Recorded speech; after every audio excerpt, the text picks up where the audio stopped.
Selamat siang Tribuners, Anda sedang menyaksikan live update Tribun News bersama saya Firda Ananda. Siang ini kan kami sajikan informasi terkini dan menarik untuk Anda yang dilaporkan secara langsung oleh reporter kami di lapangan. Dan inilah live update selengkapnya. Kita ke berita pertama, saudara, seekor beruang madu dikabarkan melintas di areal pemukiman warga di Dusun Kubangan, Jorong Sidang Tangah, Nagari Maturmudik, Kecamatan Matur, Kabupaten Agam, Provinsi Sumatera Barat. Wali Jorong Sidang Tangah Nagari Maturmudik, Kecamatan Matur, Agus Mar mengimbau agar warga meningkatkan kewaspadaan pasca penampakan aktivitas beruang madu di area tersebut. Informasi lebih lengkapnya akan disampaikan oleh rekan jurnalis kami dari Tribun Padang, ada Wahyu Bahar di sana. Halo Wahyu. Halo Firda.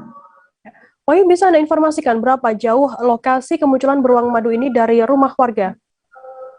Baik, berdasarkan keterangan yang kami himpun dari warga setempat dan juga dari Wali Jorong Sidang Tangah, bahwasanya lokasi kemunculan dari satwa beruang madu ini diperkirakan hanya sekira 20 meter dari salah satu rumah penduduk. Dan lokasi kemunculan beruang madu itu juga diketahui berada di dekat jalan utama di Jorong tersebut. Artinya sangat dekat dengan pemukiman, dan juga hal tersebut juga membuat kecemasan tersendiri bagi masyarakat setempat. Begitu keterangan dari Wali Jorong, Agus Mar. Wahyu, kemudian bagaimana kesaksian dari warga sendiri yang merekam video kemunculan dari beruang madu ini? Jadi salah seorang warga bernama Zurniati, ia adalah yang merekam langsung aktivitas beruang madu tersebut dengan telepon genggamnya. Video berdurasi sekira 30 detik itu menampakkan bahwasanya memang ada sesosok satwa warna hitam yang ininya beruang madu sedang melintas di dekat sebuah jalan di Jorong tersebut. Kemudian satwa tersebut langsung masuk ke area perkebunan warga. Sementara Juniati yang kami mintai konfirmasi mengatakan saat itu ia memang tengah beraktivitas di kebun. Selanjutnya karena ia penasaran, ia kemudian merekam aktivitas beruang madu itu. Sebelumnya ia memang belum pernah melihat langsung beruang madu, sedangkan masyarakat setempat sempat mengatakan bahwasanya ia melihat aktivitas beruang madu di sawah ataupun di area hutan. Sedangkan Zurniati baru pertama kali, dan karena penasaran ia melihat dari agak kejauhan dan merekam aktivitas beruang madu tersebut. Gitu, Firda.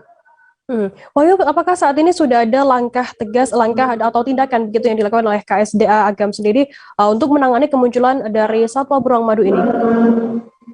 Baik, KSDA Kabupaten Agam yang dihubungi ataupun dikomunikasikan oleh Wali Jorong langsung menuju lokasi pada hari Minggu 23 Januari tersebut. Sekira sore hari, KSDA sampai di lokasi dan langsung melakukan identifikasi lapangan. Begitupun KSDA Agam juga menghimpun wawancara keterangan dari Zurniati yang merupakan saksi dan warga setempat yang pernah melihat langsung aktivitas beruang madu di kampung tersebut.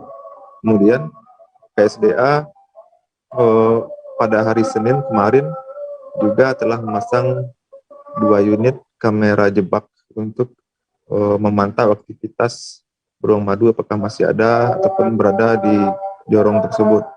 Kemudian sampai hari ini tadi konfirmasi dari pihak KSDA melalui kepala resornya Ade Putra mengatakan misalnya petugas KSDA Agam masih berada di lokasi hingga saat ini untuk melakukan pemantauan.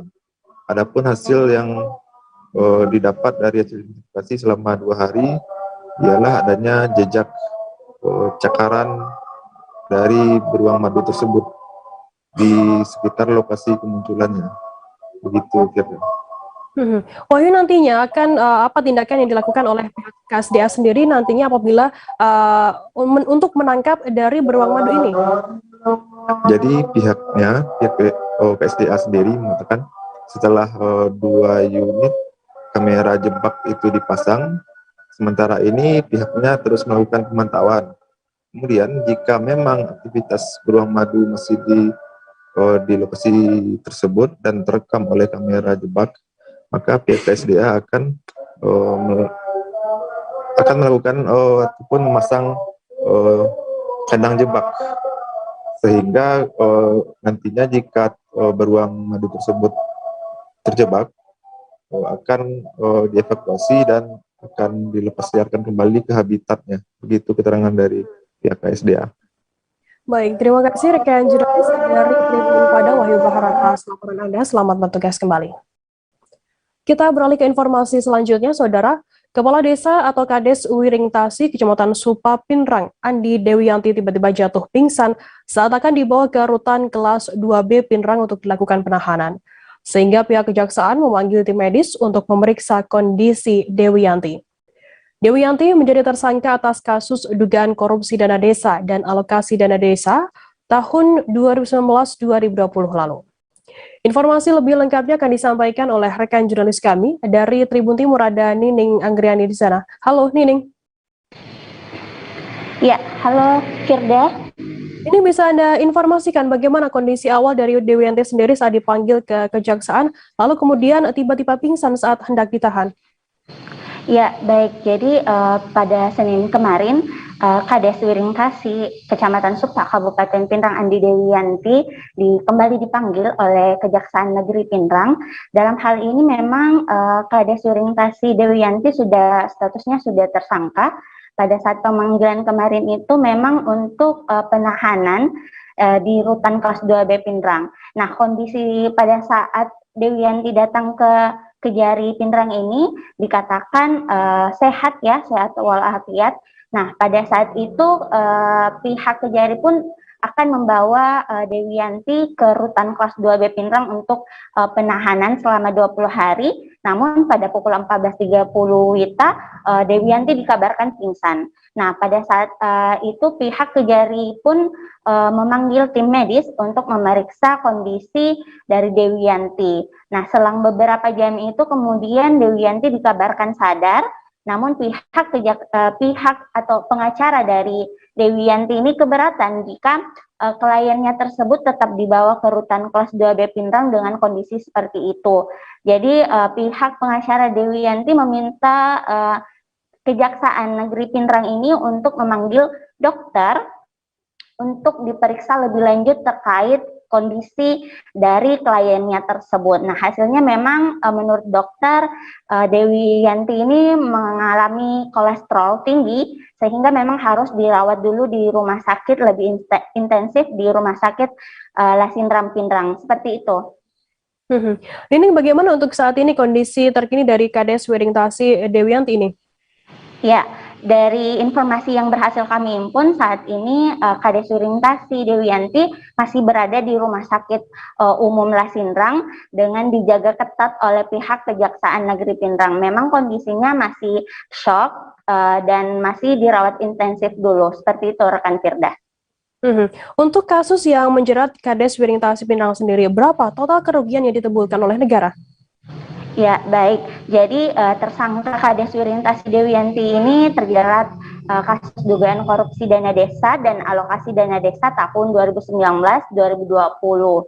Nah, di mana pada tahun 2019-2020 itu ada lebih dari kegiatan yang dilakukan itu lebih dari 30 kegiatan dari jenjang waktu 2019-2020 itu.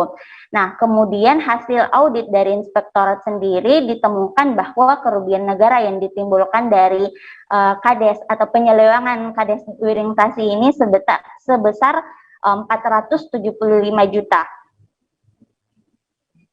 Baik, terima kasih rekan jurnalis dari Tribun Timur Nining Anggriani atas laporan Anda. Tribuners, Nining tadi juga sudah menghimpun keterangan dari Kepala Kejaksaan Negeri Pinrang, Agus Hairudin. Berikut liputannya untuk Anda. Hari ini sebetulnya adalah kita pemanggilan tersangka kasus penyalahgunaan dana desa dan dana alokasi dana desa, yaitu saudara Dewiyanti selaku Kepala Desa Wiring Tasi. Ini dilakukan sejak tahun 2019 sampai 2020. Yang mana tahun 2019 itu dana desa sebesar 880 juta. Dana alokasi desa sebesar 1 miliar 82 juta. Terus tahun 2020 itu sebesar 1 miliar 13 juta dana desa, dan dana alokasi desa sebesar 1 miliar 6 juta. Ya. Jadi di dalam 2019 itu ada beberapa kegiatan, diantaranya 15 kegiatan di 2019, dan 2020 ada 19 kegiatan. Ya, yang mana hasil penghitungan dari inspektorat semua kerugian negara mencapai 479.939.834 rupiah. Sudah ada penghitungannya. Dana-dana tersebut diambil dari bank BPD tentunya dengan bendahara, akan tetapi uang tersebut dipegang oleh kepala desa dan digunakan untuk kepentingan operasional, di antaranya gaji para pegawai dan pembelian alat-alat material yang tidak digunakan atau digunakan menggunakan dengan Kejaksaan Tinggi atau Kejati Banten menindaklanjuti laporan Koordinator Masyarakat Anti Korupsi Indonesia atau MAKI. Laporan tersebut terkait dugaan pungli yang dilakukan oleh Oknum Aparatur Sipil Negara atau ASN, Kantor Pelayanan Utama Ditjen Bea Cukai tipe C Bandara Soekarno-Hatta terhadap salah satu kurir jasa kurir di wilayah bandara. Oknum ASN itu diduga memaksa pengurus perusahaan jasa kurir untuk memberikan sejumlah uang untuk setiap barang pengiriman dengan tarif Rp1.000 atau Rp2.000 per kilogramnya. Informasi lebih lengkapnya akan disampaikan oleh rekan jurnalis kami dari Tribun Banten, ada Ahmad Tajudin. Halo Tajudin. Halo rekan Firda dan Tribun. Tajudin, bisa Anda informasikan lebih detail begitu mengenai laporan MAKI kepada Kejati Banten dalam kasus dugaan pungli di Bandara Soekarno-Hatta oleh Oknum ASN ini? Baik rekan Firda, perlu diketahui bahwa Kejaksaan Tinggi Banten telah menindaklanjuti laporan Koordinator Masyarakat Anti Korupsi Indonesia atau MAKI, di mana laporan itu berkaitan tentang adanya pungli yang dilakukan Oknum ASN di Kantor Pelayanan Utama Ditjen Bea Cukai tipe C Bandara Soekarno-Hatta terhadap salah satu jasa kurir di wilayah bandara. Kemudian informasi ini bermula dengan adanya laporan dari MAKI terhadap Kejaksaan Banten. Kemudian atas dari laporan tersebut, Kejaksaan Tinggi Banten menduga bahwa telah ada pemerasan dan juga pungli terhadap jasa kurir yang dilakukan oleh beberapa orang yang diduga ASN di bandara tersebut, Firda. Bagaimana untuk hasil operasi yang dilakukan oleh intelijen Kejati sendiri terkait kasus ini? Baik, untuk informasi yang diterima sendiri dari Kejaksaan Tinggi Banten, di mana pihaknya telah melakukan operasi dan berdasarkan hasil keterangan dari operasi intelijen sendiri, ditemukan seorang berinisial QAB, merupakan seorang ASN Kantor Pelayanan Utama Ditjen Bea Cukai tipe C Soekarno-Hatta. Diduga beliau ini menyalahgunakan kekuasaan yang bermaksud untuk menguntungkan diri sendiri secara melawan hukum, di mana oknum ASN ini diduga memaksa perusahaan untuk memberikan sejumlah uang setiap barang pengiriman dengan tarif 1.000 sampai 2.000 per paket. Kemudian permintaan jumlah uang itu diduga dilakukan selama periode April 2020 hingga April 2021, di mana oknum ini diduga mengurangi sanksi denda kepada perusahaan jasa kurir dari 1,6 miliar menjadi 250 juta. Kemudian barang bukti yang diamankan dari beberapa oknum ini berupa uang tunai dari terduga atau seseorang berinisial PM merupakan ASN di Kantor Pelayanan Utama Ditjen Bea Cukai Soekarno-Hatta, di mana uang tunai ini diamankan sebesar 1,17 miliar yang berada di berangkas Kantor Pelayanan Utama Ditjen Bea Cukai tipe C Soekarno-Hatta. Dia, Pelda. Baik, terima kasih rekan jurnalis dari Tribun Banten Ahmad Tajudin atas laporannya. Tribuners, jurnalis kami tadi juga sudah menghimpun keterangan dari Asisten Intelijen Kejati Banten, Adiaksa Dharma Yulianto. Berikut liputannya untuk Anda. Bahwa diduga inisial KAD selaku pegawai negeri atau ASN pada kantor pelayanan utama Ditjen Bea Cukai tipe C dengan maksud menguntungkan diri sendiri atau orang lain secara melalui dengan menyalahgunakan kekuasaannya, berenang, memberikan surat peringatan, penuntutan dan mengusulkan pembukaan organisasi perusahaan jasa titipan dalam melakukan monitoring dan evaluasi terhadap operasi kiriman barang perusahaan titipan dan meneruskan hasil monitoring dan evaluasi tersebut ke bidang penindakan dan penyidikan. Telah memaksa pengurus PT SKK untuk memberikan sejumlah uang setiap kilogram barang yang termasuk dalam daftar barang PT SKK pada ini dengan tarif sekitar 2 atau 2.000 atau 1.000 per kilonya selama periode April 2020 sampai dengan April 2021 dan untuk mengurangi sanksi denda PT SKK dari 1,6 miliar menjadi 250 juta serta untuk peringatan SP1, SP2 dan ancaman pembukuan operasi PT SKK yang seluruhnya berjumlah kurang lebih 3 miliar 126 juta rupiah atau setidaknya sekitar jumlah itu. Dan juga salah satu direktur utama PT ESL juga memberikan uang sejumlah 80 juta rupiah. Tribuners masih ingat dengan kasus korban pelecehan seksual yang diejek oleh polisi di Boyolali, terkuak fakta baru bahwa wanita berinisial R tersebut ternyata berbohong atas pernyataannya. Diketahui Polda Jateng telah merilis kasus dugaan pelecehan seksual terhadap R, warga desa Bedungan, Kecamatan Simo, Boyolali. Dalam rilis tersebut dengan jelas disebutkan tidak ada ruda paksa terhadap korban R. Wanita 28 tahun tersebut disebut-sebut melakukan hubungan suami istri atas dasar suka sama suka. Informasi lebih lengkapnya akan disampaikan oleh rekan jurnalis kami dari Tribun Solo, ada Tri Widodo di sana. Halo Tri. Halo Firza dan Tribuners. Tri, bisa Anda informasikan bagaimana tanggapan dari pengacara R sendiri terkait rilis yang dirilis oleh Polda ini?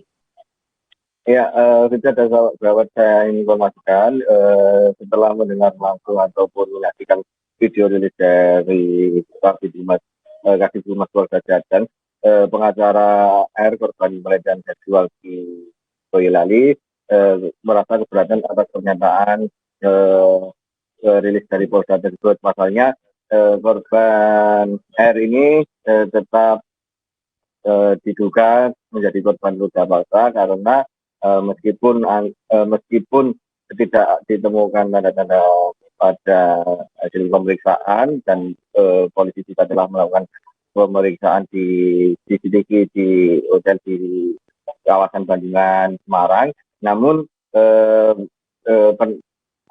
pengacara menyatakan bahwa hanya korban ini dipaksa akibat ancaman dari pelaku yang berinisial GWS tersebut. Menurut pengacara sendiri, keterangan apa yang disampaikan R saat diperiksa oleh Polda? Ya, berdasarkan pengacara R yang bernama Heri Hartono ini selama pemeriksaan di Polda Jawa Tengah terus mendampingi bahwa saya dalam pemeriksaan tersebut R tidak sama sekali mengucapkan kalimat suka sama suka dengan pelaku yang berinisial atau terduga pelaku yang berinisial GWS ini. Hanya saja R ini merasa pasrah karena mendapat ancaman yang menurut pengakuannya mendapat cukup ancaman yang cukup serius dari pelaku yang berinisial GWS tersebut. Tri, bisa Anda informasikan bagaimana reaksi dari R sendiri ketika mendengar rilis dari Polda ini berbeda dengan pernyataannya? Ya, menurut keterangan hari-hari, pihaknya menyatakan bahwa kliennya yang berinisial R cukup kecewa atas pernyataan dari bocah tersebut. Bahkan ini kondisinya bisa dibilang cukup terburuk atas pernyataan tersebut karena ternyata apa yang disampaikan itu dinilai tidak sesuai dengan atau tidak ada kesesuaian dengan bukti, melainkan berbohong begitu.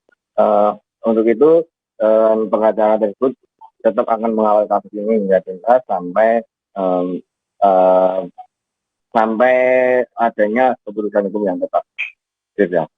Baik, terima kasih rekan jurnalis dari Tribun Solo, Triwidodo atas laporan Anda. Tribuners, jurnalis kami tadi juga sudah menghimpun keterangan dari kuasa hukum R, Heri Hartono.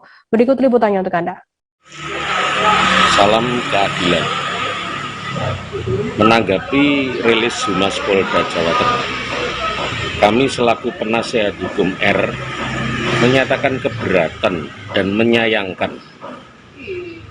Selaku PH, kami mengapresiasi jajaran Direskrim Polda Jateng yang begitu sigap dan tanggap cepat menanggapi pengaduan masyarakat, bahwa dalam 2 kali proses klarifikasi, kesan profesionalis dan humanis sangat kental dirasakan. Salut untuk Kasubdit 4 PPA dan jajarannya di bawah komando Direskrimum yang menindaklanjuti arahan dari Kapolda Jawa Tengah. Dalam pemeriksaan hari Senin 24 Januari 2022, penyidik mengkonfirmasi bukti CCTV dan keterangan saksi terkait kejadian di salah satu hotel di Bandungan serta beberapa saksi yang lain.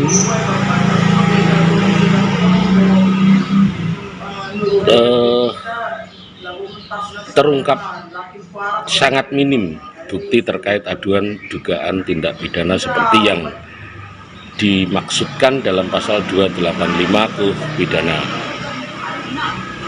Dan korban mengaku pasrah saja dengan peristiwa itu. Tapi korban konsisten pada rasa takut akibat ancaman yang dialami. Saya tegaskan, pasrah berbeda artinya dengan suka sama suka. Dan R tetap menyatakan tidak menghendaki persetubuhan itu. Terkait rilis Humas, Petualangan pelaku pembobolan kotak amal di sejumlah masjid di Kabupaten Pringsewu berakhir di balik jeruji besi Polsek Pringsewu Kota. GWN alias Minggu, pelaku pencurian kotak amal ini, diringkus oleh polisi pada Minggu 23 Januari malam. Dalam aksi terakhirnya, pelaku terekam kamera CCTV dan viral di media sosial. Yang mencuri kotak amal di Masjid Al-Basyar, Kecamatan Ambarawa, pada dini hari dengan merusak kotak amal yang terbuat dari plat besi serta dalam kondisi digembok dan dirantai di pilar masjid. Informasi lebih lengkapnya akan disampaikan oleh rekan jurnalis kami dari Tribun Lampung. Ada Didi Budiawan di sana. Halo Didi. Halo Firda. Jadi bisa Anda informasikan bagaimana kronologi pembobolan kotak amal yang terakhir dilakukan oleh pelaku sebelum ditangkap oleh pihak kepolisian? Oke, Firda, selamat siang Tribuners. Saya Didi Budiawan melaporkan dari Pringsewu Lampung bahwa satu pelaku pencurian kotak amal masjid telah diamankan Polsek Pringsewu Kota, di mana pelaku ini terakhir melakukan aksinya di Masjid Al-Basyar, Pekon Sumbur Rakung, Kecamatan Ambarawa, Kabupaten Pringsewu pada tanggal 14 Januari 2022 dini hari kemarin. Pelaku ini nekat masuk ke dalam masjid yang tertutup rapat karena situasi sepi. Pelaku leluasa membongkar kotak amal masjid yang terbuat dari plat besi. Pelaku menggunakan gunting besi untuk membuka kotak amal ini, kemudian mengambil uang yang ada di dalamnya. Setelah itu pelaku kabur dan kegiatan pelaku mengambil uang di kotak amal ini terekam oleh CCTV dan CCTV-nya viral sehingga menjadi perhatian petugas Polsek Pringsewu Kota untuk mengungkap pelaku pencurian kotak amal masjid ini. Begitu, Firda. Ini dari catatan pihak kepolisian sendiri sudah berapa kotak amal masjid yang dibobol oleh pelaku ini?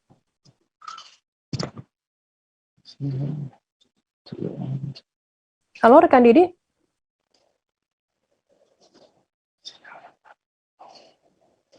Halo rekan Didi, bisa mendengar kami dari studio?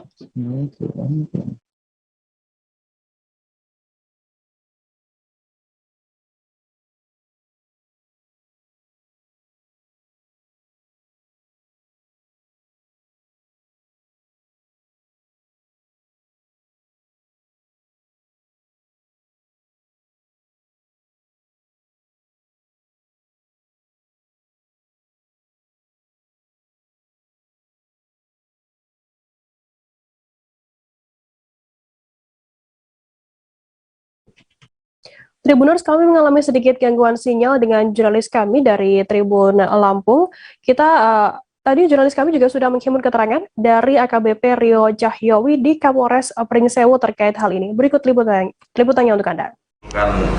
Alat-alat bukti dan keterangan saksi, kemudian didapatkan kesimpulan bahwa tersangka kita dengan inisial G alias Minggu yang bersangkutan berdomisili di daerah Tanggamus.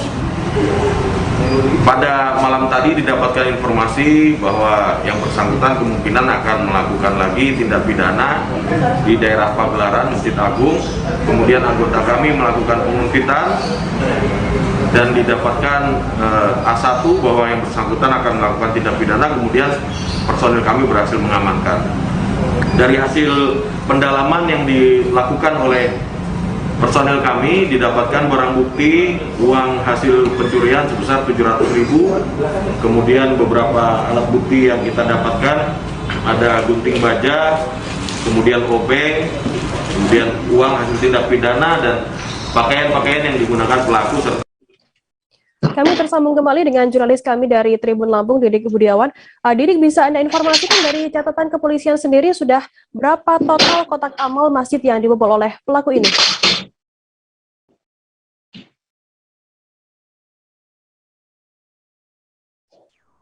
Halo rekan Didik.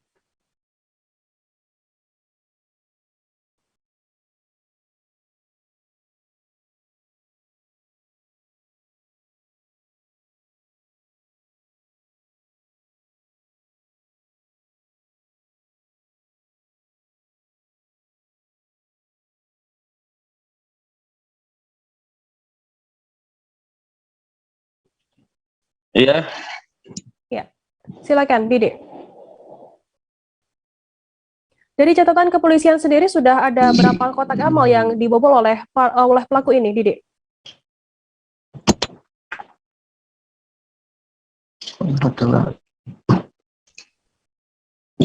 Halo rekan Didik. Iya, Firda. Ya, jadi bisa Anda informasikan dari catatan kepolisian sendiri sudah ada berapa kotak amal masjid yang dibobol oleh pelaku?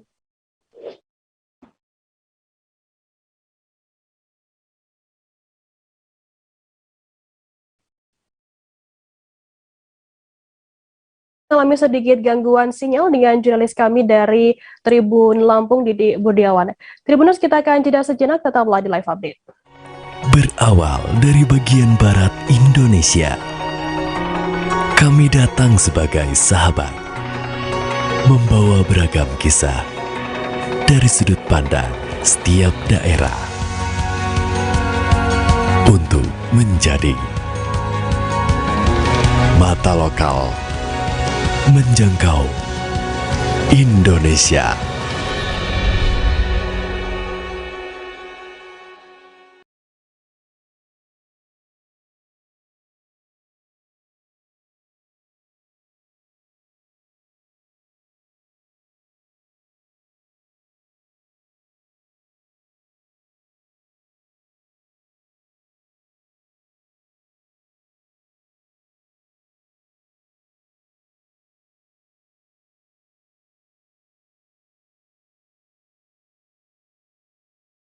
Oke, apa kabar Bang Aris di sini untuk strateginya? Kalau saya sendiri di Jumip 37 ini yang semalam baru mulai, Apa yang saya dirasakan udah Kak Fernita? Sebenarnya aku nggak ngerasa itu penangkapan atau penggerbegan atau apapun itu, karena gini loh, posisinya aku kriteria. Jadi kita mengenal disebut dengan stroke yang tidak berdarah dengan stroke yang berdarah. Stroke yang tidak berdarah itu biasanya ditandai dengan adanya penyumbatan. Kalau itu penyumbatan di sini mungkin pikirnya tidak ke situ kali ya, tapi kalau di Korea atau di Kamboja itu ada beberapa paper yang saya itu mas, ya dulunya tukang koran. Oh gitu ya, Tukang koran. Ya, saya baca itu, Pak. Tuh kan pernah baca kan? Ya. Jadi kalau saya jadi pangdam itu udah bersyukur banget. Si anak ini dijadikan sebagai tersangka begitu. Ya, kalau ini kita bicara yang di luar kasus Situbondo ya. Dikenal dengan nama hujan shower, di mana terdapat batas jelas antara daerah hujan dan tidak hujan yang biasanya terjadi pada fase awal mature stage atau tahap berbahaya dewasa. itu Kang. Jadi mulai artinya terjadinya perlembekan. Nah itu untuk penetrasi akan sulit gitu ya. Dok, saya ini menurut saya memang tidak mudah, bukan urusan tanah diambil. Kalau misalnya Amerika Serikat sekarang, Rasulullah mengatakan dalam sebuah hadis bahwa berpuasa di 6 hari Syawal itu Berawal dari bagian barat Indonesia, kami datang sebagai sahabat, membawa beragam kisah dari sudut pandang setiap daerah untuk menjadi mata lokal menjangkau Indonesia. Oke, apa kabar Bang Arif di sini untuk strateginya? Kalau saya sendiri di Jumip 37 ini yang semalam baru mulai, Apa yang saya dirasakan udah Kak Fernita? Sebenarnya aku nggak ngerasa itu penangkapan atau penggerbegan atau apapun itu, karena gini loh, posisinya aku Kriteria. Jadi kita mengenal disebut dengan stroke yang tidak berdarah dengan stroke yang berdarah. Stroke yang tidak berdarah itu biasanya ditandai dengan adanya penyumbatan. Kalau itu penyumbatan di sini mungkin pikirnya tidak ke situ kali ya, tapi kalau di Korea atau di Kamboja itu ada beberapa paper yang saya itu mas, ya dulunya tukang koran. Oh gitu ya, Tukang koran. Ya, saya baca itu, Pak. Tuh kan pernah baca kan? Ya. Jadi kalau saya jadi pangdam itu udah bersyukur banget. Si anak ini dijadikan sebagai tersangka begitu. Ya, kalau ini kita bicara yang di luar kasus Situbondo ya. Dikenal dengan nama hujan shower, di mana terdapat batas jelas antara daerah hujan dan tidak hujan yang biasanya terjadi pada fase awal mature stage atau tahap Berbahaya dewasa. itu Kang. Jadi mulai artinya terjadinya perlembekan. Nah itu untuk penetrasi akan sulit gitu ya. Dok, saya ini menurut saya memang tidak mudah, bukan urusan tanah diambil. Kalau misalnya Amerika Serikat sekarang, Rasulullah mengatakan dalam sebuah hadis bahwa berpuasa di 6 hari Syawal itu Berawal dari bagian barat Indonesia, kami datang sebagai sahabat, membawa beragam kisah dari sudut pandang setiap daerah. Terima kasih Anda masih bersama kami di live update. Kita beralih ke informasi selanjutnya, Saudara. Sejumlah desa di Kecamatan Nangamahap, Kabupaten Sekadau, Kalimantan Barat terendam banjir. Camat Nangamahap, Acung Julius, menyebut ketinggian air mencapai 1 meter pada Senin 24 Januari kemarin. Banjir tersebut diketahui akibat hujan deras yang mengguyur wilayah tersebut sejak Minggu 23 Januari malam. Informasi lebih lengkapnya akan disampaikan oleh rekan jurnalis kami dari Tribun Pontianak, ada Marpika Sindika di sana. Halo Marpina.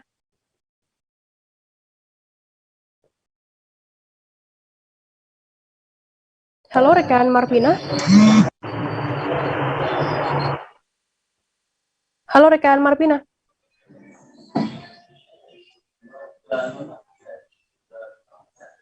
Halo rekan Marpina, bisa mendengar kami dari studio?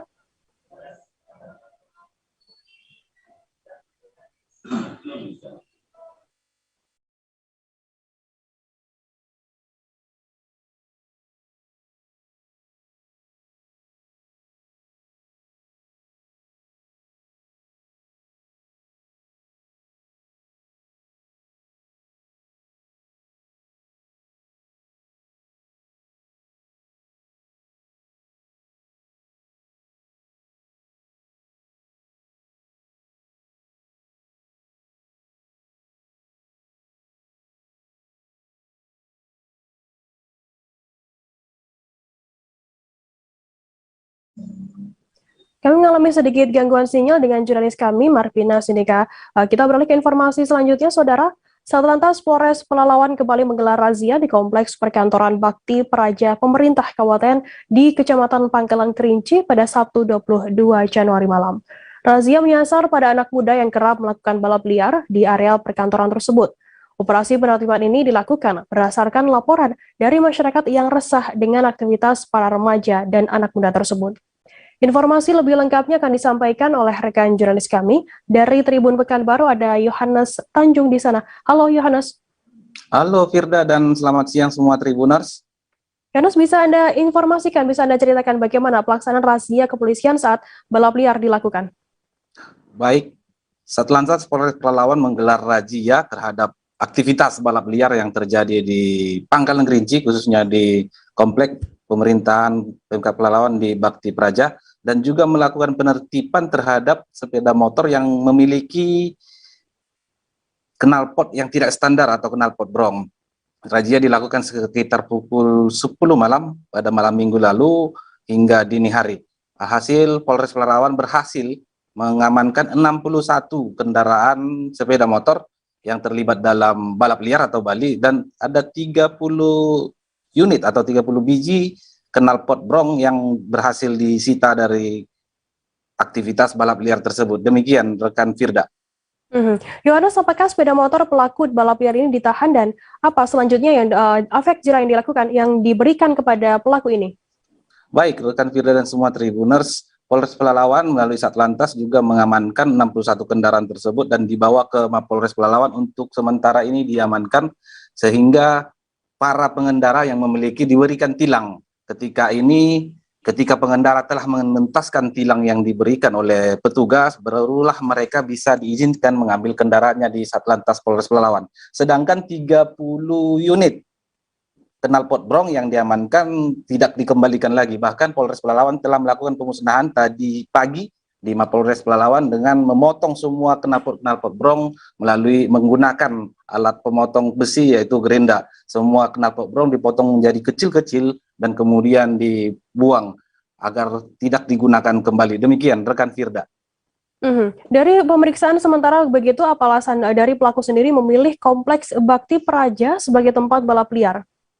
Baik rekan Firda dan semua Tribuners, sebenarnya operasi atau razia balap liar dan knalpot brong ini merupakan usulan daripada masyarakat, khususnya tokoh-tokoh masyarakat yang ada di Kecamatan Pangkalan Kerinci yang sudah resah melihat aktivitas anak muda dan remaja-remaja yang melakukan balap liar dan menggunakan knalpot brong. Tentu menimbulkan kebisingan dalam aktivitas masyarakat. Hal inilah yang membuat Polres Pelalawan melakukan operasi penertiban dan razia di Komplek Bakti Praja. Selama ini memang kaula muda di Pangkalan Kerinci khususnya menjadikan Komplek Perkantoran Bakti Praja sebagai arena yang tidak resmi untuk melakukan balap liar karena situasi di komplek tersebut cukup sepi dan jauh dari permukiman serta jalanannya yang cukup bagus, bahkan aspalnya lumayan mulus, bisa dijadikan sebagai arena balap liar bagi kaula muda. Sehingga Polres Pelalawan berjanji dan berkomitmen untuk melanjutkan operasi-operasi serupa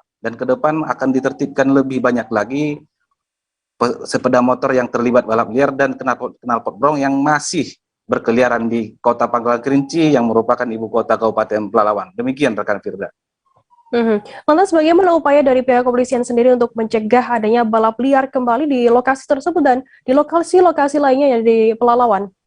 Baik rekan Firda, ke depan Polres Pelalawan juga akan melakukan razia rutin, bahkan setiap malam minggu atau setiap malam hari libur. Karena biasanya para kaula muda atau remaja-remaja melakukan balap liar pada saat-saat itu. Dan akan Komplek Bakti Praja dan juga jalan-jalan yang alternatif yang ada di Kota Pangkalan Kerinci selalu dijadikan titik balap liar. Kedepan juga Polres Pelalawan melalui Satlantas memprogramkan bahwasanya Pangkalan Kerinci akan sepenuhnya dijadikan sebagai kawasan tertib lalu lintas. Tentu tidak hanya knalpot brong ataupun balap liar yang akan ditertibkan. Semua pengendara sepeda motor maupun mobil akan ditertibkan sesuai dengan undang-undang lalu lintas. Demikian rekan Firda. Baik, terima kasih rekan jurnalis dari Tribun Pekanbaru Yohanes Tanjung atas laporan Anda. Tribuners, jurnalis kami tadi juga sudah menghimpun keterangan dari Wakapolres Pelalawan Kompol Raden Edi. Berikut liputannya untuk Anda. Assalamualaikum warahmatullahi wabarakatuh. Alhamdulillah di pagi hari yang cerah ini, hari ini kita di Makopolres Pelalawan akan memusnahkan ini knalpot yang sangat-sangat bising, knalpot brong yang kemarin pada malam Minggu kita laksanakan memang penertiban di kawasan Bakti Praja sana, terjaring 30 knalpot brong yang ada sekarang yang bisa kita lihat di sini. Inilah memang yang memang sangat meresahkan dari masyarakat. Beberapa waktu yang lalu kami dapatkan bahwasanya masyarakat minta untuk memang knalpot brong ini untuk ditertibkan, dan segera kami gerak cepat untuk memang ini kami lakukan penertiban terhadap motor-motor brong ini, knalpot yang brong ini. Dan alhamdulillah inilah hasilnya, bisa kita lihat di sini 30 knalpot brong yang akan memang hari ini kami musnahkan, dan ini akan kami tetap lanjutkan. Kami himbau kepada seluruh masyarakat pengguna kendaraan roda 2, bagi yang knalpotnya brong agar memang distandarkan kembali. Jangan sampai nanti terjaring dan kami akan musnahkan. Kami akan tangkap, kami akan musnahkan, sehingga nantinya kawasan untuk kita Kerinci ini akan tertib, tidak ada lagi knalpot brong. Itu yang pertama. Kemudian yang kedua, kami sampaikan pula bahwasanya Kerinci akan jadi kawasan tertib lalu lintas. Terkait dengan ini, untuk semua kendaraan-kendaraan, dimohon kepada semuanya pengguna kendaraan agar memang menggunakan standar yang memang sudah ditetapkan. Kendaraan roda 2 agar dilengkapi dengan helmnya, dengan spionnya, dengan surat kendaraan lainnya, termasuk juga dengan knalpot brong di sini. Kemudian untuk kendaraan-kendaraan. Kita beralih ke informasi selanjutnya, Saudara. Sejumlah desa di Kecamatan Nangamahap, Kabupaten Sekadau, Kalimantan Barat terendam banjir. Camat Nangamahap, Acung Julius menyebut ketinggian air mencapai 1 meter pada Senin 24 Januari.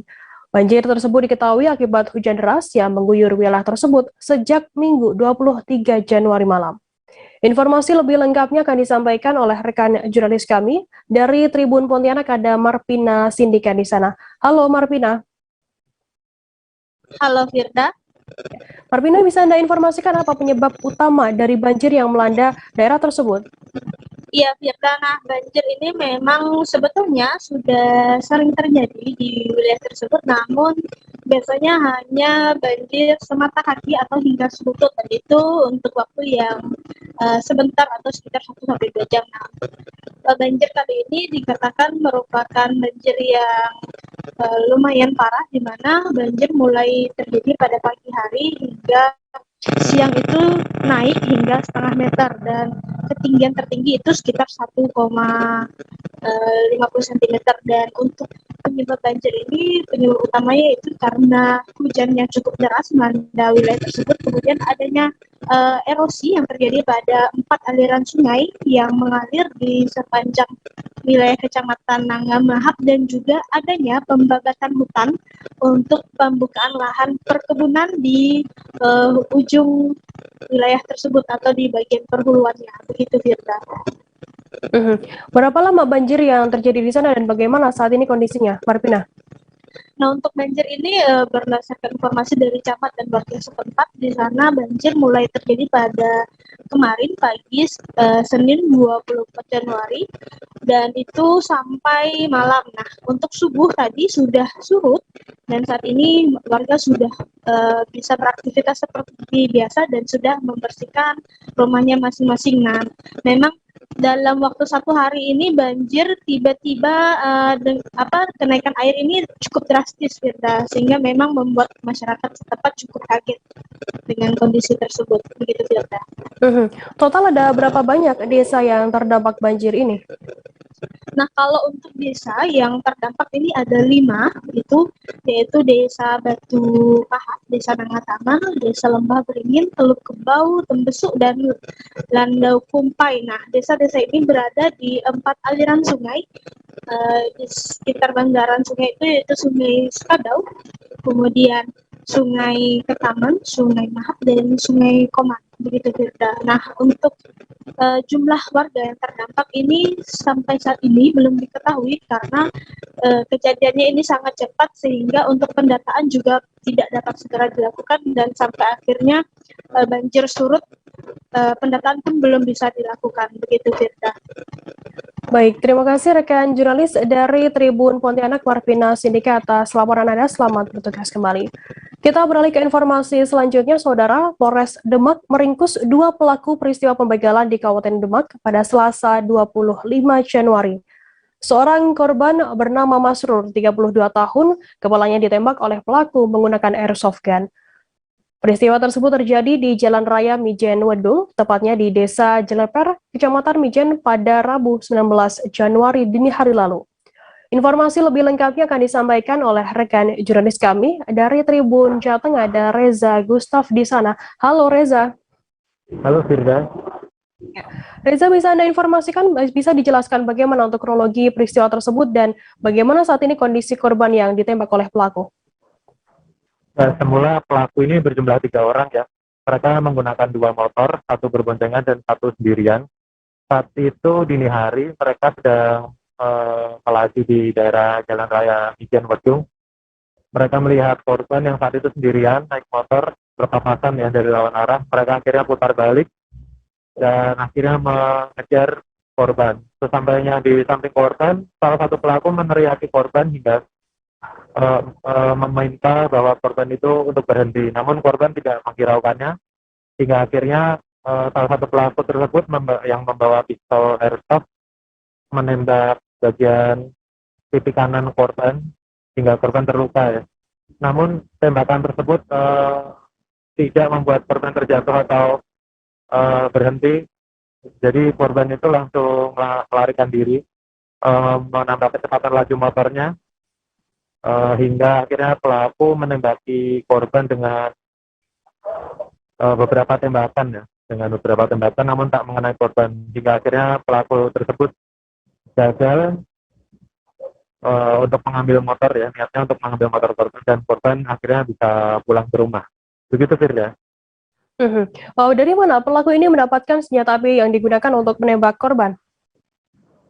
Oh ya, senjata tersebut seorang pelaku ya bernama Janal Arifin mengaku mendapatkan atau membeli pistol tersebut di daerah Sayan Sari di Sawah Besar di Kota Semarang. Hasil pistol tersebut ia beli menggunakan uang dari hasil pembegalan sebelumnya di daerah Wedung. Jadi pada 10 Januari kemarin para pelaku tersebut juga sempat membegal korban lain dan berhasil mendapatkan motor tersebut dijual dan akhirnya uangnya untuk membeli pistol tersebut. Begitu Firda. Baik, kemudian apa hukuman yang dijeratkan kepada para pelaku ini?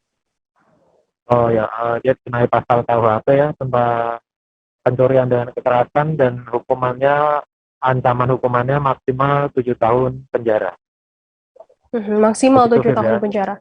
Ya, baik. Terima kasih rekan jurnalis dari Tribun Jateng, Reza Gustaf atas laporan Anda. Selamat bertugas kembali. Dan tadi Tribuners, Reza juga sudah menghimpun keterangan dari AKBP Budi Adi Buwono, Kapolres Demak, dan juga Zainal Arifin, seorang pelaku pembegalan. Berikut liputannya untuk Anda.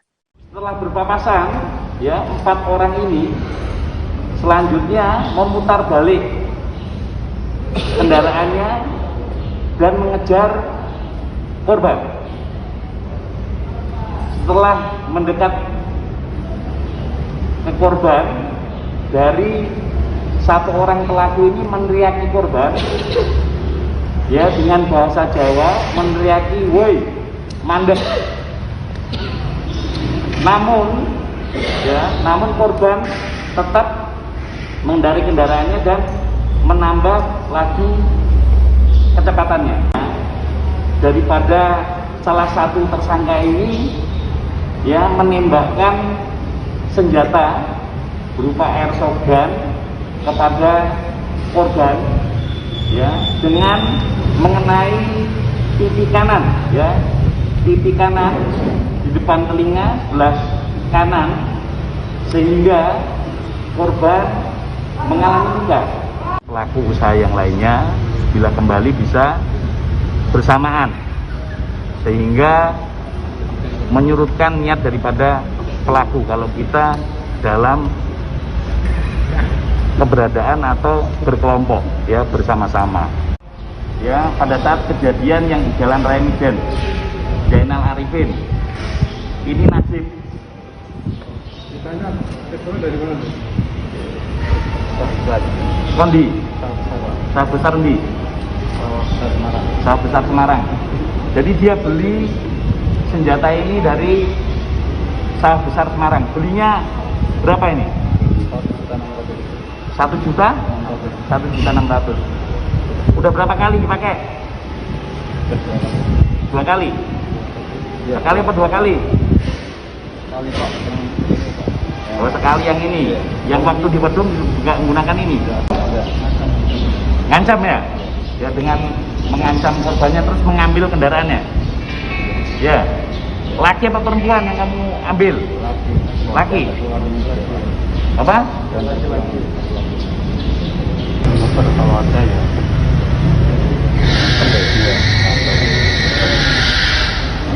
Memang itu sengaja untuk apa, kerja atau gimana? Ini apa? Parkir. Parkir di mana? Di Mangnam.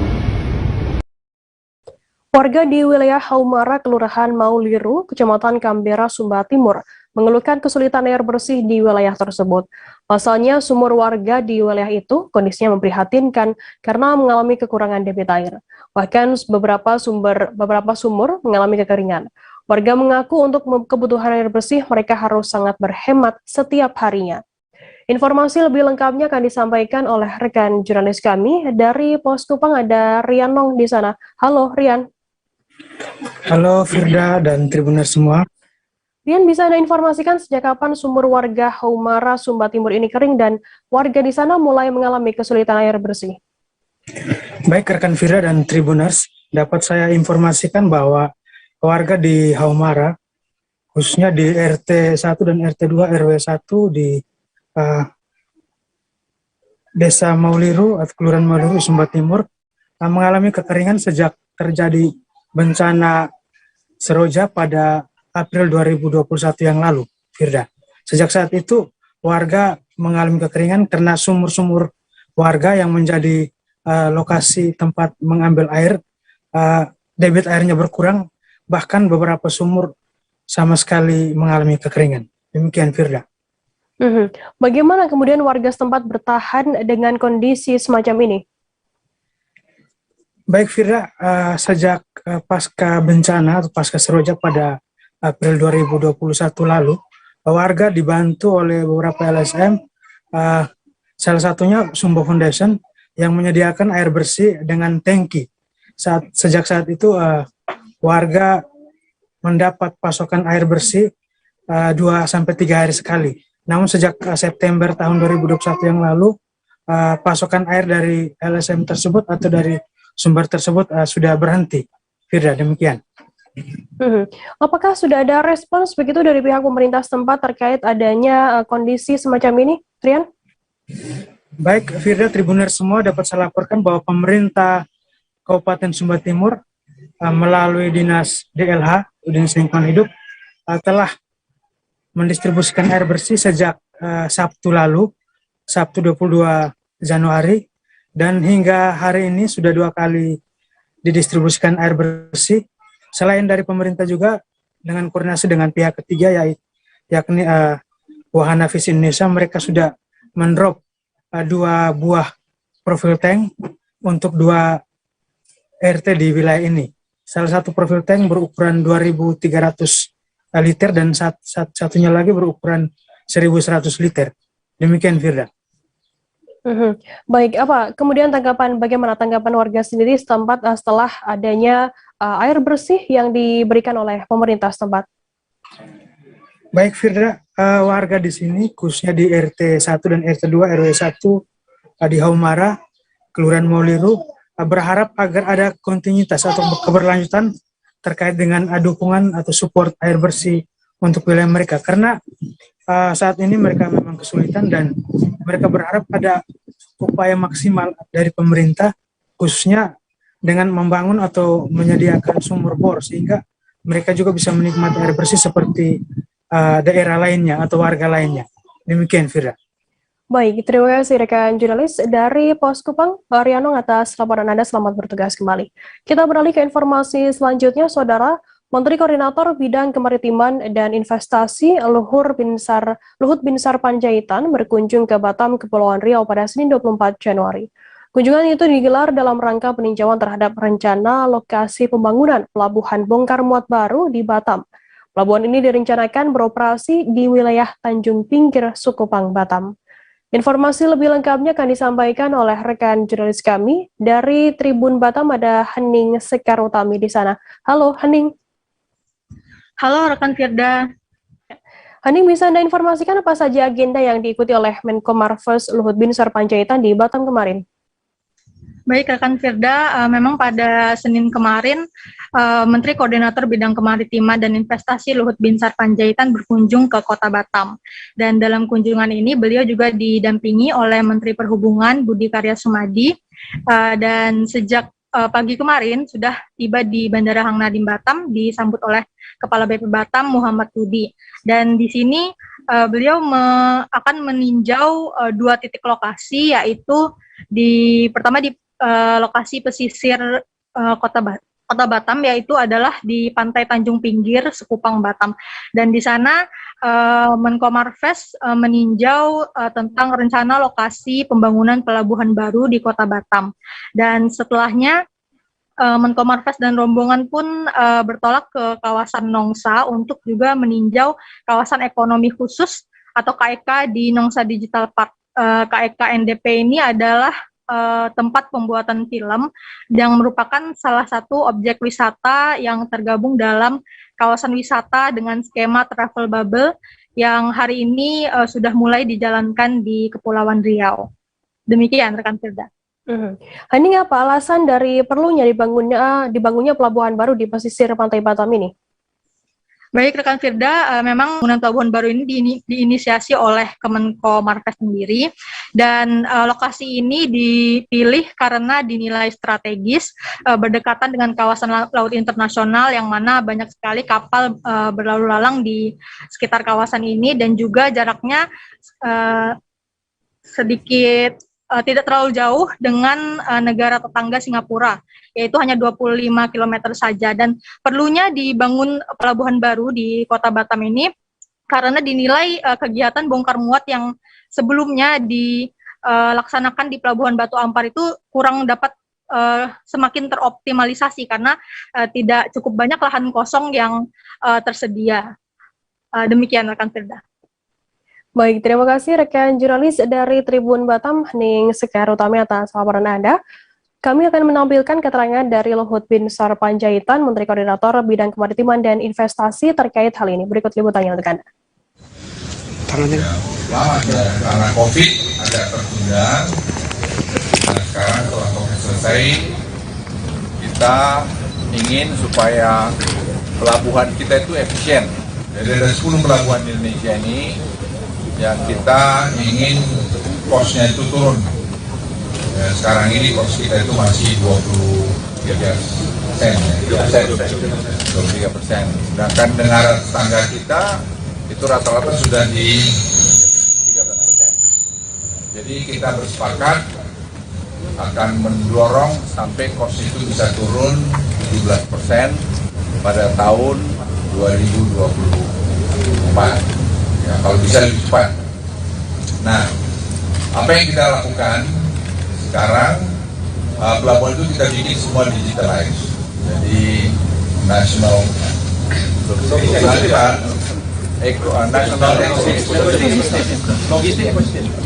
Logistik Ecosystem ini kita kan sudah mulai tadinya di mana, di Batam setahun yang lalu, tepatnya tahun 2019 ya. 2020 awal ya. Jadi sekarang sudah 2022. Nah ini kita ingin semua 10 pelabuhan ini kita integrasikan. Nah, salah satu dengan Pak Budi juga di Batam ini kita akan bikin nanti cuma ada 2 pelabuhan. Ya, yang lain tutup ya, dalam 2 tahun ini. Satu ini, nanti kita cari satu lagi nanti mana. Apakah nanti kita pakai kabel untuk keperluan sendiri dan dalam negeri, nanti kita akan tentukan. Nah ini akan kita bikin menjadi pelabuhan Green Smart Seaport. Ya, Green Smart, Green Tribuners, selesai jeda kami akan kembali dengan informasi menarik lainnya, tetaplah di Live Update. Berawal dari bagian barat Indonesia, kami datang sebagai dari sudut pandang setiap daerah untuk menjadi mata lokal menjangkau Indonesia. Oke, apa kabar Bang Arif di sini untuk strateginya? Ya, kalau saya sendiri di Gumip 37 ini yang semalam baru mulai, Apa yang saya dirasakan udah Kak Fernita? Sebenarnya aku nggak ngerasa itu penangkapan atau penggerbegan atau apapun itu, karena gini loh, posisinya aku Kriteria. Jadi kita mengenal disebut dengan stroke yang tidak berdarah dengan stroke yang berdarah.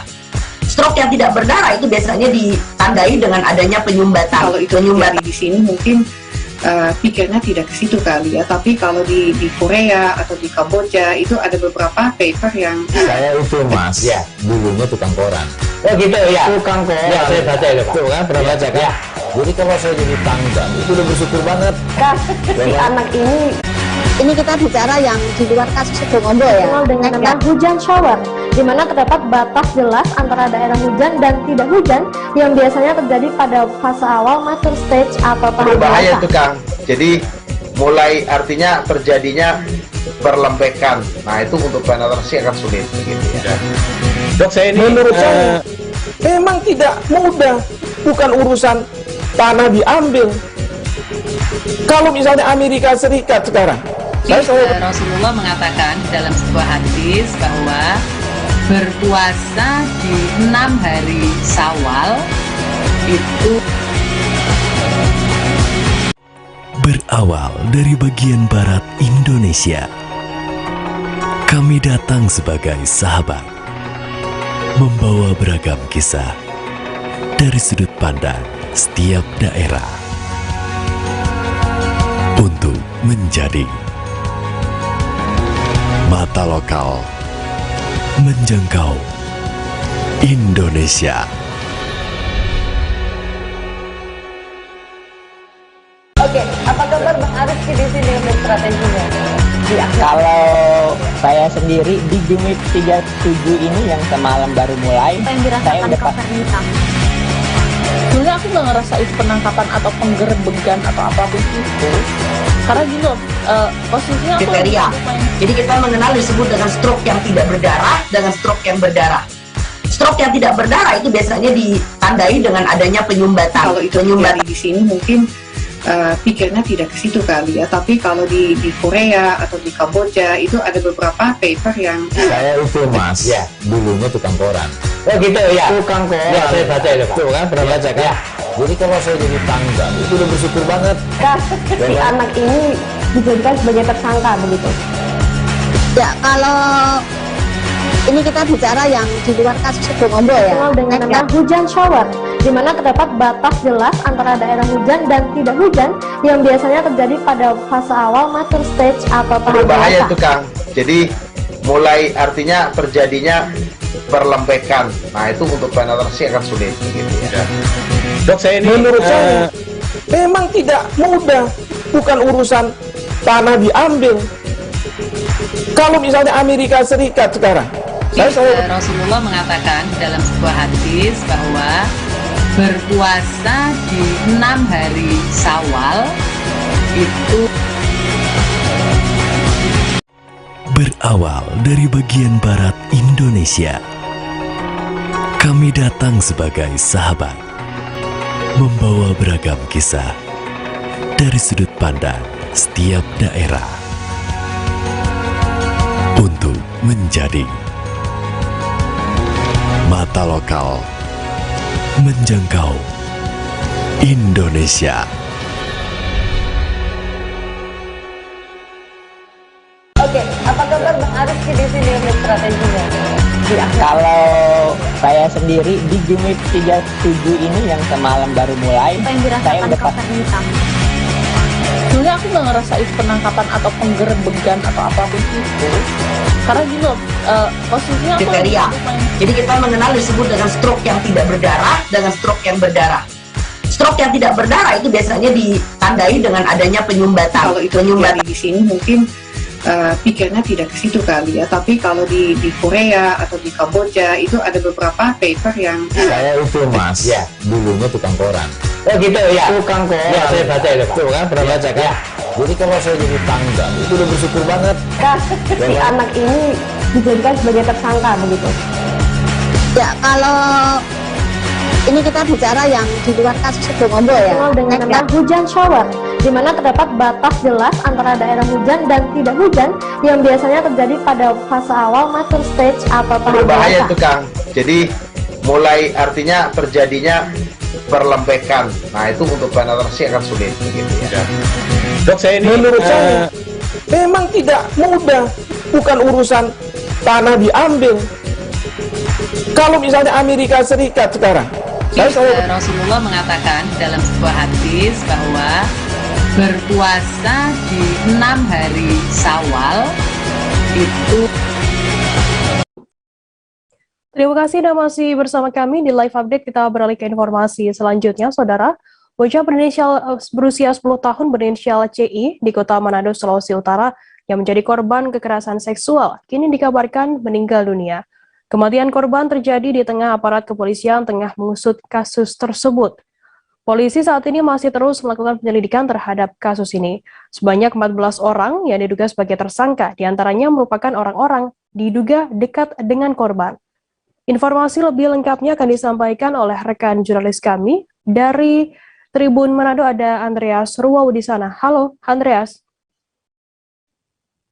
Oke, Firda. Ya. Andreas, bisa Anda informasikan bagaimana untuk perkembangan kasus dugaan pemerkosaan terhadap korban CI ini? Jadi informasi terkini ya, sesuai fakta yang diberikan oleh kepolisian, bahwa memang sampai korban meninggal dunia, kepolisian belum menemukan tersangka yang pasti ya. Dan tentunya karena korban sudah meninggal, hal ini tentu sangat menyulitkan kepolisian karena mereka sangat menantikan atau berharap keterangan langsung dari pihak korban. Tapi karena sudah almarhum, jadi kepolisian memiliki tugas dan tanggung jawab ekstra ya terlebih. Dan untuk penanganan kasus ini masih sedang berlanjut juga, dan pihak Polresta Manado juga masih sedang mencari siapa pelaku dari ke-14 saksi atau dari orang-orang terdekat, dan belum ada kemungkinan pasti dan belum ada keterangan selanjutnya dari pihak polisi, gitu Firda. Sementara untuk dari pihak rumah sakit sendiri, apa keterangan, apa pernyataan terkait penyebab bocah tersebut meninggal dunia? Oke.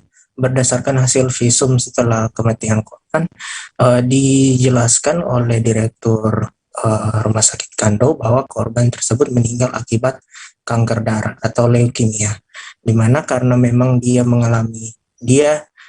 diduga mengalami haid pertama itu di dalam sementara mengidap kanker darah sehingga tidak terjadi pembekuan darah. Artinya setiap kali dia kena haid, darahnya akan terus keluar gitu, jadi tidak berhenti karena penyakit tersebut, sehingga mengalami drop dan tensi juga semakin menurun sehingga dia dinyatakan meninggal dunia gitu Fit. Andreas, bagaimana tindakan dari pihak P3A sendiri untuk menangani kejadian seperti ini? Oke, dari Dinas P3A menurut Kepala Dinas ya, beliau telah menyerahkan sejumlah santunan uang tunai juga dan menangani langsung proses pemakaman dari korban, dan juga mengundang langsung ke Menteri P3A juga untuk mengunjungi atau melayat ke rumah duka. Dan Kadis PPA Ibu Devi Kandong Thanos juga mengingatkan agar kejadian-kejadian kekerasan seperti ini tidak terulang lagi, dan kemungkinan-kemungkinan yang lain masih akan juga ditelusuri oleh Dinas PPA, dan akan memberikan memberikan dukungan dan support moral kepada keluarga yang ditinggalkan korban itu. Baik, terima kasih rekan jurnalis dari Tribun Manado Andreas Ruo atas laporan Anda. Tribuners, jurnalis kami tadi juga sudah menghimpun keterangan dari Kapolda Sulut Irjen Pol Mulyanto. Berikut liputannya untuk Anda. Iya, dengan gejala yang dialami dan tanda-tanda yang ada di dalam sekujur tubuh adik kita almarhum ini dimungkinkan, dan adanya perdarahan dimungkinkan terjadinya kekerasan seksual. Sehingga kepolisian Polresta Manado menindaklanjuti itu dengan membuatkan laporan polisi, dan langsung di tempat yang sama di rumah sakit ini Kando memintakan permintaan visum et repertum. Sehingga dalam perkembangan penyelidikan yang kita lakukan, dan kemarin langsung dirilis oleh Bapak Kapolda dengan alat bukti satu visum et repertum, dan yang kedua adalah alat bukti keterangan daripada ahli, yaitu dokter-dokter yang merawat dia. Dalam perjalanannya, dokter tadi juga sudah disampaikan oleh tim bahwa ada hal lain melaksanakan dugaan, kalau yang tadi dijelaskan oleh dokter adalah fakta, dan dugaan tentang terjadinya pemerkosaan dengan tanda-tanda yang tadi sudah disampaikan, tetap akan kami laksanakan penyelidikannya. Kemudian untuk ke depan kami sudah melakukan langkah-langkah yang lain yang sudah kami laporkan baik kepada Bapak Kapolda Sulawesi Utara dan teman-teman yang lain, dan ini dalam rangka penyidikan yang sudah kami laksanakan akan tetap kami tindak lanjuti. Harapannya sambil kami melaksanakan penyelidikan ini, kita berharap juga kepada rekan-rekan jangan lagi kita melibatkan isu-isu yang tidak pada sepantasnya. Dan juga dijelaskan juga oleh dokter bahwa ada dua hal yang sangat berbeda. Dua atlet asal Kabupaten Aceh Jaya berhasil menyabet 2 medali emas pada cabang olahraga Muay Thai di ajang kejuaraan nasional atau kejurnas tingkat pelajar mahasiswa 2 dan Liga Nasional atau Liganas Seri 14 tahun 2022. Kejuaraan tersebut berlangsung di Kota Makassar, Sulawesi Selatan sejak 18 hingga 24 Februari. Informasi lebih lengkapnya akan disampaikan oleh rekan jurnalis kami dari Serambi News Indonesia, ada Rizky Bintang di sana. Halo Rizky. Halo Herda. Ya. Rizky, bisa Anda informasikan kelas apa saja yang dijuarai oleh tim Muay Thai Aceh Jaya ini? Baik Herda, untuk Aceh Jaya mewakili Provinsi Aceh beberapa hari yang lalu berhasil menyabet 2 medali emas dan juga 1 medali perunggu pada ajang kejurnas yang berlangsung di Sulawesi, tepatnya di Kota Makassar. Untuk 2 atlet dari Kabupaten Aceh Jaya sendiri turun pada 2 kelas, di mana dari 2 kelas itu para atlet berhasil meraih medali emas, di mana kelas pertama di kelas 65 kg atas nama Agus Saputra, dan kedua kelas 48 kg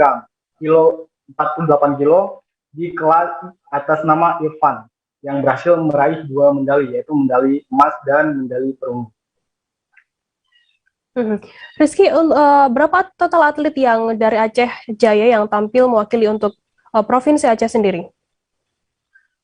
Baik Firda, untuk dari Kabupaten Aceh Jaya sendiri ada sebanyak 2 atlet yang dikirimkan mewakili Provinsi Aceh pada kejuaraan nasional kali ini, di mana dari total 2 atlet yang dikirimkan berhasil meraih 3 medali. Sementara itu untuk Provinsi Aceh mengirimkan 6 atlet, di mana dari total keseluruhan perolehan medali, Provinsi Aceh berhasil meraih 3 medali emas, 2 medali perak, dan 1 medali perunggu. Gitu rekan kita. Apa penghargaan yang akan diberikan oleh daerah sendiri kepada para atlet yang menyumbangkan medali-medali ini? Seperti yang disampaikan Ketua Komite Olahraga Nasional Indonesia Kabupaten Aceh Jaya. Para atlet ini juga akan diberikan beberapa penghargaan dan juga uang pembinaan, di mana menurut Ketua KONI Kabupaten Aceh Jaya ini merupakan ajang seleksi untuk pelatihan nasional persiapan atlet Muay Thai menghadapi SEA Games di Vietnam dan Thailand. Jadi untuk dari Kabupaten Aceh Jaya sendiri, pemerintah sudah menyediakan uang pembinaan dan juga penghargaan serta apresiasi untuk dua atlet yang mewakili Kabupaten Aceh Jaya. Firda.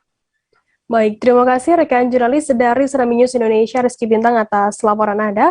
Tribuners jurnalis kami tadi juga sudah menghimpun keterangan dari Ketua KONI Aceh Jaya Muslim HS. Berikut liputannya untuk Anda. Alhamdulillah, puji syukur kita kepada Allah atas capaian yang didapat dalam rangka kegiatan Kejurnas di Makassar. Aceh Jaya mengirimkan 2 atlet ke kegiatan tersebut, Saudara Agus Saputra bersama Irfandi yang telah mendapat 2 medali emas, 1 perunggu, dan kegiatan tersebut adalah dalam rangka menyeleksi kegiatan pelatnas yang akan disiapkan untuk SEA Games di Thailand, dan kita mudah-mudahan atlet kita tersebut dapat diambil oleh PB Muang Thai Pusat untuk rangka pembinaan pelatnas yang disiapkan untuk SEA Games. Dan kita berharap juga kepada atlet kita yang sudah mendapat prestasi tersebut, jangan berbangga diri dulu, tetap fokus latihan. Dalam rangka kegiatan yang depan mata ini adalah ada kegiatan PORA DPD dan juga ada insya Allah bisa mengikuti PON Aceh Sumut tahun 2024. Kami atas nama pengurus KONI Aceh Jaya mengucapkan terima kasih banyak atas prestasi tersebut yang dipersembahkan untuk Kabupaten Aceh Jaya. Terima kasih. Dalam rangka menyambut Hari Raya Imlek yang akan jatuh pada 1 Februari 2022 nanti, ada beberapa tradisi yang biasanya sering dilakukan oleh masyarakat Tionghoa yang ada di Bangka Belitung. Diketahui Kabupaten Bangka sendiri menjadi salah satu daerah di Provinsi Bangka Belitung dengan keragaman etnis dan agama seperti etnis Melayu, Tionghoa, dan lain sebagainya. Jadi tidak heran, hari besar bagi etnis-etnis tersebut sangat dinanti oleh masyarakat Kabupaten Bangka, termasuk Hari Raya Imlek bagi masyarakat yang beragama Konghucu. Informasi lebih lengkapnya akan disampaikan oleh rekan jurnalis kami dari Bangka Pos, ada Arya Bima Mahendra di sana. Halo, Arya. Ya, halo rekan Firda. Arya, mungkin bisa Anda jelaskan apa yang biasanya dilakukan oleh warga Tionghoa di Bangka sendiri dalam menyambut Hari Raya Imlek? Ya, baiklah. Pertama-tama perlu saya sampaikan dahulu bahwa Provinsi Bangka Belitung, tepatnya Kabupaten Bangka, menjadi salah satu daerah yang memiliki beragam jenis etnis ataupun suku yang menempatinya, di mana salah satunya adalah suku ataupun etnis Tionghoa yang memang dominan ataupun cukup banyak berada di Kabupaten Bangka. Oleh karena itu, tidak heran jika pada menyambut tanggal 1 Februari 2020 nanti, tepatnya Hari Raya Imlek, sejumlah masyarakat ataupun warga Tionghoa di Kabupaten Bangka telah melakukan berbagai kegiatan ataupun persiapan. Yang mana salah satunya persiapan yang dilakukan berupa yakni melakukan ritual ataupun upaya-upaya pembersihan kelenteng-kelenteng yang merupakan tempat ibadah bagi masyarakat Konghucu. Selain itu, masyarakat warga Tionghoa di Kabupaten Bangka juga melakukan ritual-ritual seperti pencucian patung dewa-dewi ataupun pembersihan altar di bagian depan rumah mereka. Seperti itu, rekan Firda. Adakah mungkin tradisi khusus yang wajib dilakukan oleh warga sebelum merayakan Imlek? Ya, mungkin salah satu tradisi yang terbilang cukup menarik di Kabupaten Bangka, yaitu masyarakat Tionghoa di sini membuat kue ataupun jajanan yang cukup menarik. Ini bernama kue tampah langit atau mungkin secara umum disebut juga kue cap gome ataupun kue keranjang. Nah, selain itu tradisi ataupun beberapa ritual yang sering ataupun umum mereka lakukan diantaranya yaitu membersihkan pekarangan ataupun lingkungan sekitar rumah. Selain itu juga mereka menghias-hias bagian luar rumah mereka dengan berbagai macam jenis pernak-pernik hiasan seperti lampion dan lain sebagainya. Seperti itu, rekan Firda. Arya, untuk pengamatan Anda selama ini, bagaimana suasana perayaan Imlek di tahun ini jika dibandingkan dengan tahun-tahun sebelumnya, mengingat saat ini masih dalam kondisi pandemi COVID-19? Ya, seperti yang kita ketahui bersama bahwa 2 tahun kemarin perayaan Imlek di Kabupaten Bangka memang terbilang cukup sepi ya, namun saat ini di tahun ini disampaikan oleh tokoh agama masyarakat Konghucu di Kabupaten Bangka bahwa kemungkinan perayaan Imlek tahun ini akan sangat ramai ya, mengingat para masyarakat Tionghoa yang sebelumnya merantau ataupun berpergian di luar kemungkinan semuanya akan kembali pulang ataupun mudik ke Kabupaten Bangka untuk merayakan Imlek bersama-sama dengan keluarga. Karena disampaikan sendiri oleh tokoh agama masyarakat Konghucu di Kabupaten Bangka bahwa Imlek tahun ini memiliki makna sebagai wujud ketenangan ataupun menjalani kehidupan yang lebih damai dan tentram, sehingga oleh karena itu di Imlek dengan Sio Macan ini membuat para warga Tionghoa di Kabupaten Bangka berkeyakinan agar memiliki semangat ataupun giat dalam bekerja. Seperti itu, rekan Firda. Baik, terima kasih rekan jurnalis dari Bangka Pos, Arya Bima Mahendra, atas laporan Anda. Selamat bertugas kembali. Kita beralih ke informasi selanjutnya, Saudara. Polda Sumatera Utara mulai mengusut dugaan perbudakan modern yang dilakukan oleh Bupati Langkat nonaktif terbit rencana perangin-angin di rumah pribadinya. Polisi menyebut tim gabungan dari Direktorat Reserse Narkoba, Direktorat Reserse Kriminal Umum, dan BNN sedang mengecek lokasi. Selain itu, mereka juga sedang meminta keterangan kepada warga sekitar. Informasi lebih lengkapnya akan disampaikan oleh rekan jurnalis kami dari Tribun Medan, ada Freddy di sana. Halo Freddy.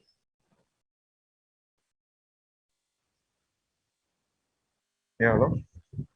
Ya, Freddy, bisa Anda informasikan seperti apa awal mula penemuan kerangkeng atau penjara manusia di rumah Bupati Langkat nonaktif terbit rencana perangin-angin ini? Ya,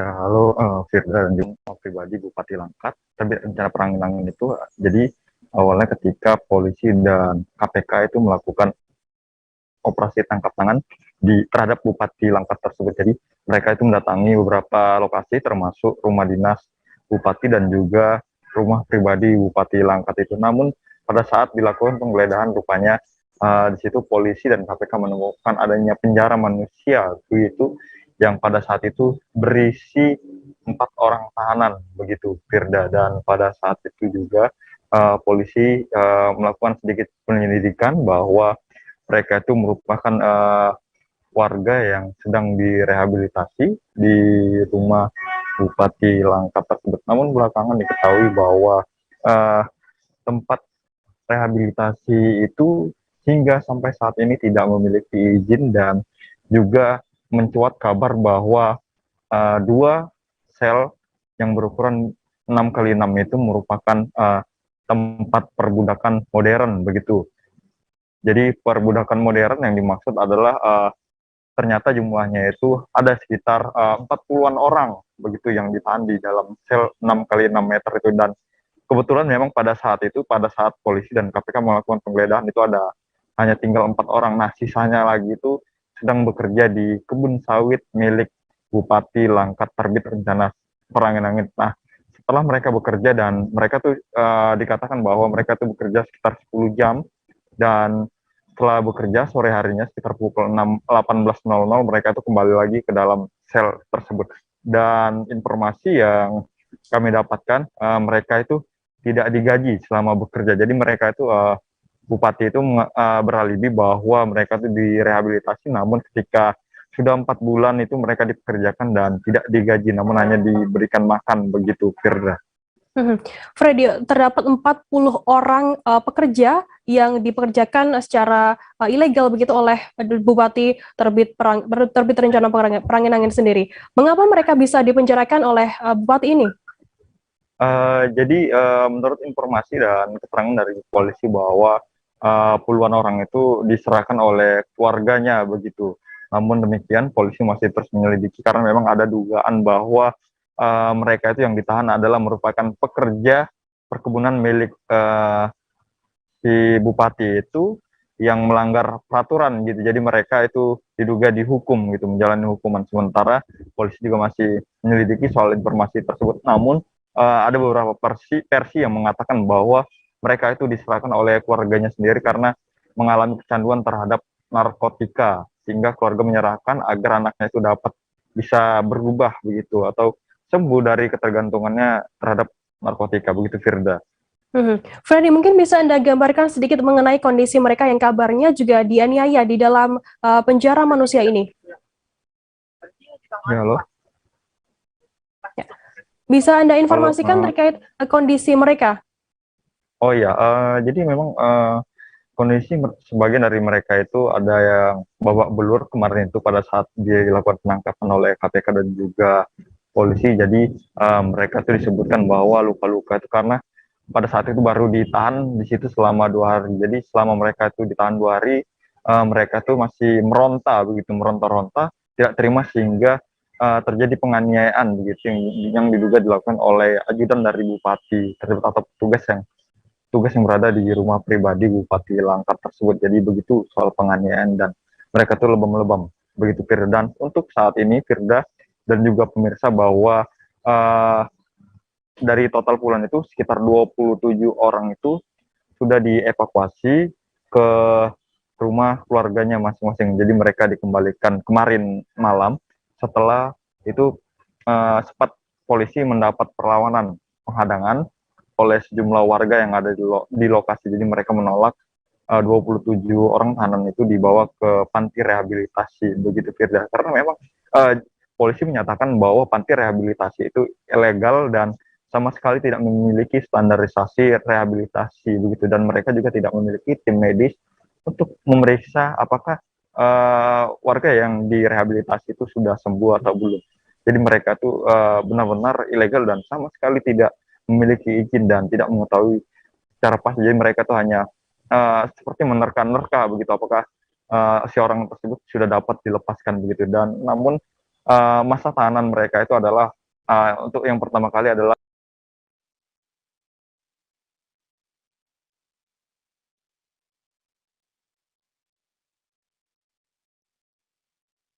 setelah itu baru mereka dibebaskan agar bekerja di pabrik perusahaan sawit milik Bupati Langkat tersebut.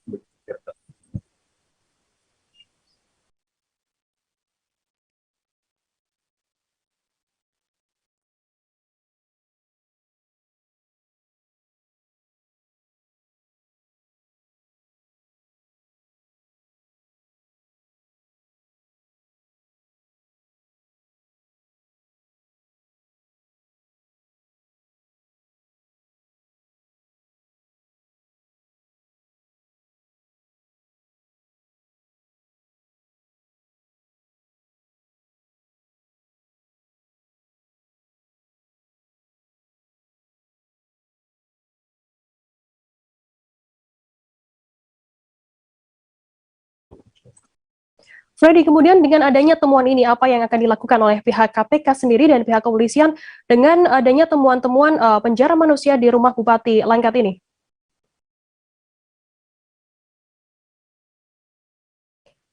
Halo rekan Freddy? Iya, halo. Ya, silakan dilanjutkan.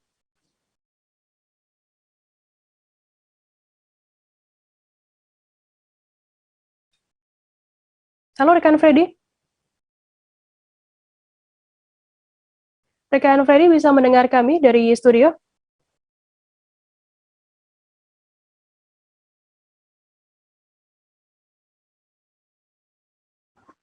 Ya, halo? silakan dilanjutkan, Freddy.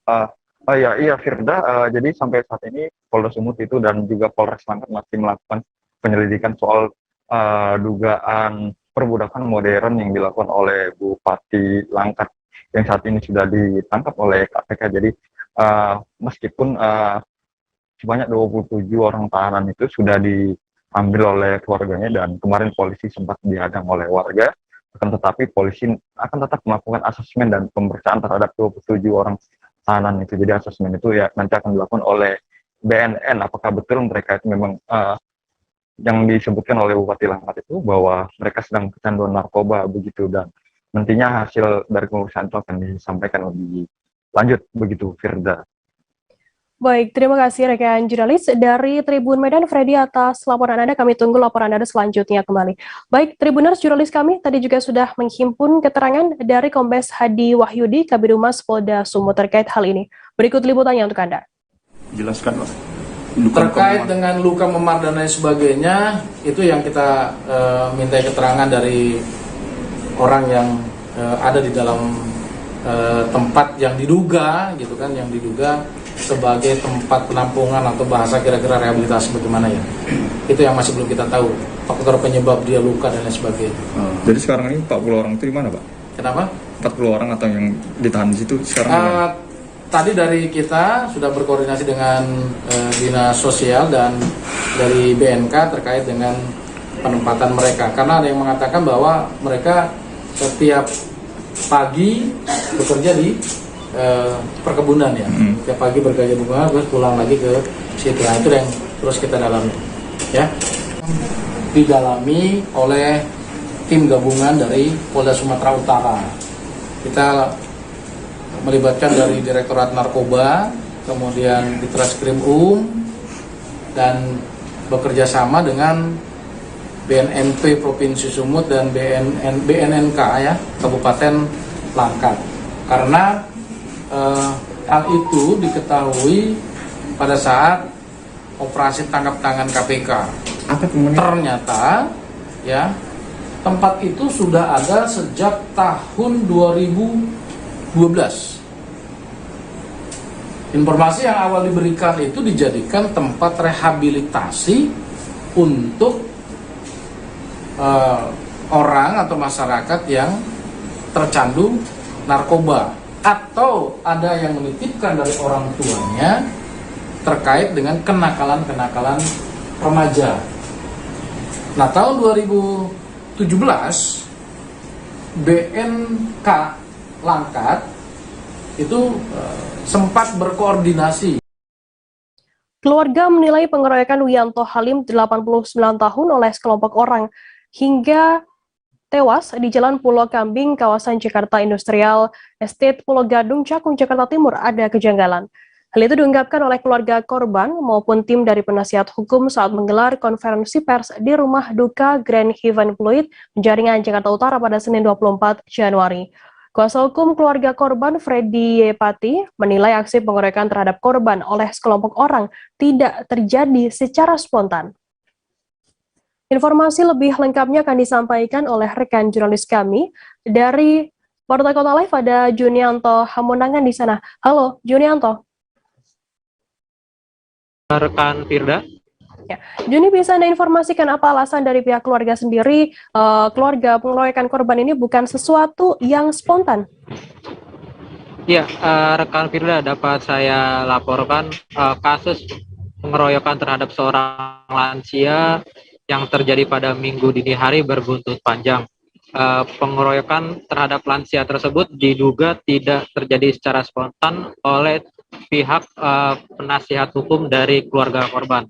Mereka beralasan kasus tersebut terasa janggal karena jarak antara kejadian dengan lokasi pengeroyokan lumayan jauh. Menurut mereka, sangat ya dimungkinkan mereka begitu niat untuk mengejar korban hingga kemudian melakukan pengeroyokan terhadap korban yang sudah berusia 89 tahun. Juni, bagaimana dari sikap dari pihak keluarga sendiri dengan musibah yang menimpa lansia 89 tahun ini? Ya, Firda, keluarga korban tidak terima dengan adanya pengeroyokan terhadap orang tua mereka yang sudah berusia 89 tahun dan sudah mengalami gangguan pendengaran.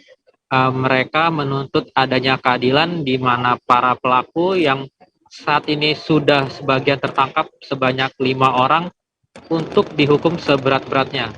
Pasalnya, keluarga merasa bahwa korban adalah sosok yang sangat membantu keluarga dan tidak pernah berbuat yang aneh-aneh semasa hidupnya. Firda. Juni, apakah dari pihak keluarga sendiri memiliki saksi terkait dugaan pengeroyokan yang tidak spontan ini? Ya, berdasarkan keterangan dari penasihat hukum saat menggelar konferensi pers pada Senin kemarin, mereka beralasan mempunyai beberapa saksi yang melihat secara langsung kejadian pengeroyokan tersebut yang terjadi minggu dini hari. Ketika itu mereka secara sengaja melakukan pengeroyokan dan bahkan mengambil gambar untuk mengabadikan momen yang sangat chaos tersebut dan diduga tidak terjadi secara spontan. Pasalnya mereka begitu membabi buta dalam melakukan penganiayaan terhadap korban yang saat itu sedang mengendarai mobilnya seorang diri. Firda. Baik, Juni bisa Anda informasikan kemarin 24 Januari pada Senin kemarin sudah ada 14 orang yang sudah diperiksa oleh pihak kepolisian sendiri yang diduga terlibat dalam aksi pengeroyokan ini, dan sudah ada 1 tersangka yang ditetapkan. Apakah saat ini sudah bertambah begitu terkait penetapan tersangka? Ya, baru saja dari Kabid Humas Polda Metro Jaya memberikan keterangan di Polres Metro Jakarta Timur perihal adanya tersangka yang jumlahnya bertambah. Jika sebelumnya kemarin disebutkan ada 1 tersangka, saat ini sekarang sudah ada 5 tersangka dari 14 orang yang diperiksa. Namun demikian, pihak kepolisian memastikan proses penyelidikan tidak akan berhenti sampai dengan di sini karena diduga masih ada pelaku lain yang masih dalam pengejaran. Hal itu diketahui dari keterlibatan mereka dari informasi yang disampaikan saksi-saksi di lokasi kejadian.